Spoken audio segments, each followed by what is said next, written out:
Hey guys, Anne here, and I'm finally back with another Omocha review, this time of Capcom Figure Builder Monster Hunter Volume 24. We accidentally skipped ordering Volume 23, but we're just gonna get right into it. So in Volume 24, you can see that Capcom is continuing its trend of featuring various areas of Monster Hunter Rise Sunbreak, and this time it's the Citadel Ruins, particularly the snowy frozen area. So like in the previous volume, we get cutouts of characters this time, not just random hunters in different armor sets. This time, you actually get Master Itsushi, Minoto Hinoa, as well as Rondine, and even Elder Fugen, which is pretty cool.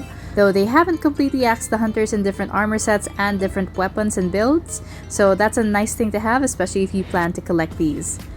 So, quick recap for those who are new to the Figure Builder series. Each volume has 6 different featured monsters, and you get them either as a blind box where you don't know what's inside, or as a volume set. This set features Shagaru Magala as well as Espinas, the Daimyo Hermitaur and the Blood Orange Bishaten, as well as Chameleos and the Lucent Nargacuga. As with previous volumes, if you collect all 6, you can form a special monster, and in this case, that is Garangolm.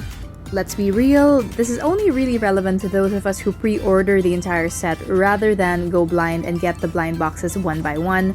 Your chances are very slim if you go that route. So each set comes with the monster and a support stand if needed, as well as the base.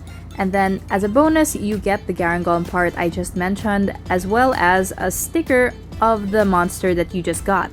If you're keen to know what all the monster stickers look like, here you go. So I've assembled all of the monsters in this volume. Let's take a look at them one by one, starting with the Lucent Nargacuga, which right away I am so impressed by its paint job. There's a lovely metallic sheen to the blues, the silvers, the violets, and the purples. Really just beautiful. As expected from Capcom, the textures are also on point, going from scaly to furry all over the body of the Nargacuga, which has a very cool pose, really positioned down low, looking ready to pounce, with that very distinctive, ferocious expression. They really got that on point. It kept up the attention to detail in the underbelly as expected. Something I would like to point out to people who do get this is though there is a bit of give on the tail, which is also kind of spiky, so take care. The feet also have a lot of give, so make sure not to bend that too much. Overall, really lovely, if a little bit understated figure. Let's move on to the Blood Orange Bishaten. Just like in the game, the figure for the Blood Orange Bishaten is a reskin of, the actual one.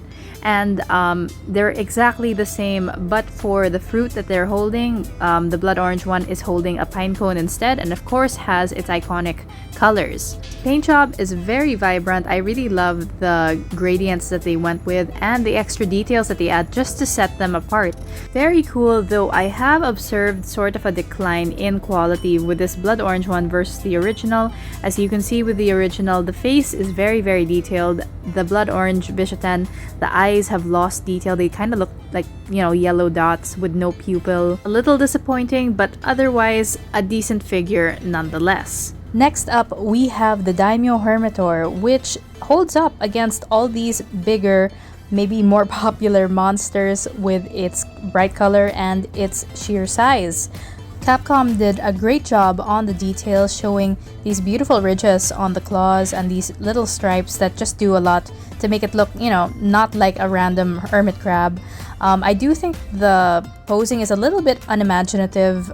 They could have done a little more, though there is a bit of a misalignment, if I'm not mistaken, with the claws leaning to one side rather than the other. But the coolest part of this figure is hands down that giant monobloss skull as a shell on its back. The detail is just great. It really looks like bone or rock. Though I think the scale or weight of it actually took an effect on the actual figure, you'll find that it actually looks a little bit squat, maybe because of its legs, which are in fact detachable. First time I've seen anything like this so far in Capcom Figure Builder. The legs are surprisingly sturdy. They stay on even if you shake them. Personally, I think the figure would have benefited from the legs standing the figure up a little bit taller. But anyway, moving on to our boy Espinas. Right away, beautiful color palette, very much like a jungle and very accurate to the game. And of course, you can't ignore these spikes, which I will have to say are very thorny, and if you're not careful, you are going to hurt yourself, so please do take care in handling this figure. The detail is just so great in this, the scaliness of the wings and the this very subtle gradient that you get from the red to the yellow on its spikes. I feel like that's such a nice detail.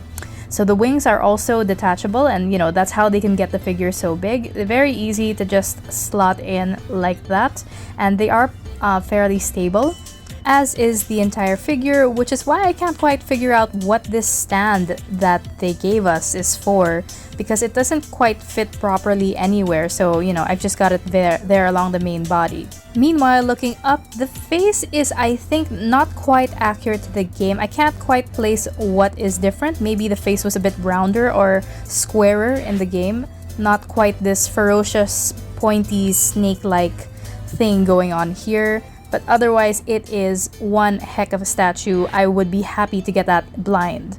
Next up, we have Chameleos, which I think is the first time Capcom figure builder has ever reached Uncanny Valley, because, well, it kind of resembles a real lizard or reptile almost too much. The textures are completely on point, and there are parts of it where it almost looks fleshy, like, the real thing. The colors are actually, while they're not quite natural, they do look very beautiful and well distributed across the entire body, the way it would look on, a real lizard. That could be a good thing or a bad thing, depends on you, but I really love how well they painted this. They made sure the red wasn't just on the tongue, so it sticks out on different parts of the body. The pose is very interesting, with the Chameleos landing on one foot, so the stand is very interestingly positioned over here. They definitely made sure to use that red in the underbelly, and I don't know about you guys, but seeing this red this way kind of makes me uncomfortable, so let's not look at it anymore and move on to the face, which I think is a little sharper than it was in the game, but it's still very cute. It's the only cute point of this figure, aside from that tongue sticking out. Reminds me of the Volvidon from a previous volume, and the tongue is malleable, so please take care not to bend it too much. So just like the Kezu in Volume 19, I think the Chameleos will be a bit of a hit or a miss depending on whether you like its design. So moving on to, well, let's admit it, this is the main attraction. This is Shagaru Magala. Wow, look at that. It is huge. Like, the wings are huge, the scale of the body is pretty big, and the details, they really hit you with those details right away on its wings. They resemble a butterfly, but they're scaly like a dragon. Well, it is a dragon, but the shading and the fact that everything is so metallic. Shagaru Magala is a showstopper through and through, and I think this just skyrocketed up my list of favorite figure builders so far, right behind Lightning Serpent Narwa. Taking a closer look at its face, it is no doubt very accurate to the game, with how freaky and alien-ish it kind of looks. The wings details stick out even more when you take a closer look. You see the fold where the wing kind of splits in half, and I really like how they used metallic paint for everything except for the skin or the flesh on its arms, and the body is almost crocodile-like, and it looks very fluid, the movement of it all. As you may have expected, the wings are detachable, and that's how they achieve this size, the sheer scale of it. And what's interesting about these wings is that they slot into each other through the body to keep it secure. That's how they achieve that height, this scale, and that's the reason why Shagaru Magala just looks so great. And really, props to Capcom for creating a figure that is in itself a compelling reason to give Volume 24's blind boxes a try, really. But Volume 24 is not over yet.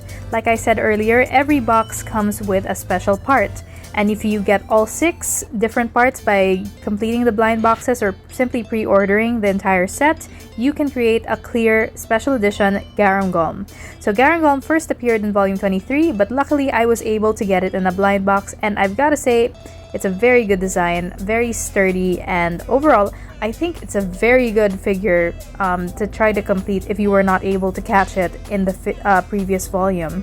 Overall, Volume 24 is pretty solid, but I would say it's one of those volumes where I would recommend that you try the blind box rather than get the entire set. Unless you have strong feelings for every single monster that appears in it, go right ahead if you do. And that's all for today, guys. If you found this video even remotely helpful, please do leave us a like. It would mean the world to us, and maybe subscribe to us at Omocha Reviews. We've got way more coming soon. This is Anne, and until next time, goodbye.